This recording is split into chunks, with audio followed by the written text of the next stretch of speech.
Maria Luisa Ventura, sono una parrucchiera. Il mio percorso è iniziato giù in Sicilia all'età di 14 anni.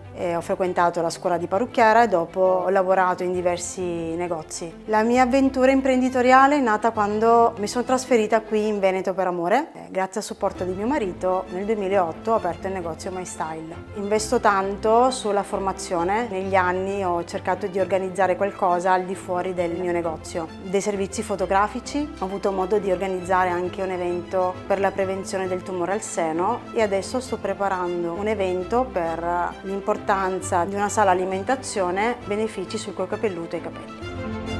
Ho scelto di diventare maestro artigiano per dare un valore aggiunto a tutto il percorso. Per me non è soltanto un titolo, ma anche un modo per trasmettere ai futuri collaboratori l'amore verso questo mestiere.